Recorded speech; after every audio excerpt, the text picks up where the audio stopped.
Julius Kambarage Nyerere quotes, "In Tanganyika, we believe that only evil, godless men would make the color of a man's skin the criteria for granting him civil rights." These words embody Nyerere's unwavering stance against racial discrimination, emphasizing equality as a cornerstone of justice. The African is not communistic in his thinking.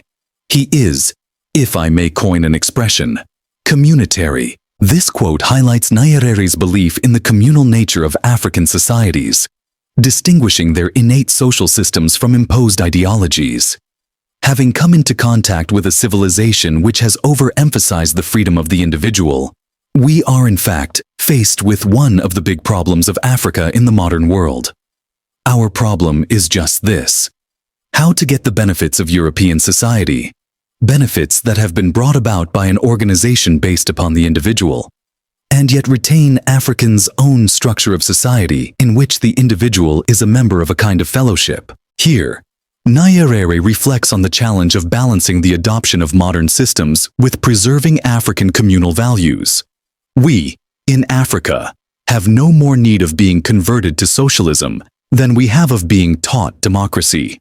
Both are rooted in our past, in the traditional society which produced us. This statement underscores his belief that socialism and democracy are intrinsic to African heritage, not external constructs. In Tanzania, it was more than 100 tribal units which lost their freedom.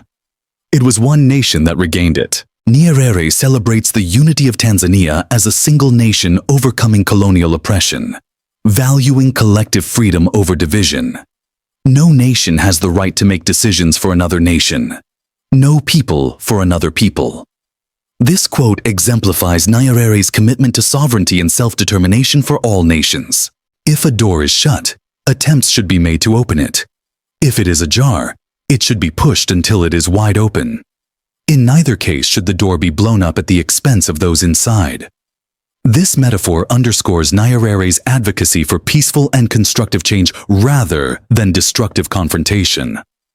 A man is developing himself when he grows, or earns, enough to provide decent conditions for himself and his family. He is not being developed if someone gives him these things. Nyerere emphasizes self-reliance as the cornerstone of genuine development, rejecting dependency. You don't have to be a communist to see that China has a lot to teach us in development. The fact that they have a different political system than ours has nothing to do with it. Nyerere's pragmatism shines here as he acknowledges the value of learning from diverse development models without ideological bias. Intellectuals have a special contribution to make to the development of our nation and to Africa, and I am asking that their knowledge and the greater understanding that they should possess should be used for the benefit of the society of which we are all members. This quote calls on intellectuals to use their expertise for the collective good, emphasizing their role in shaping Africa's progress.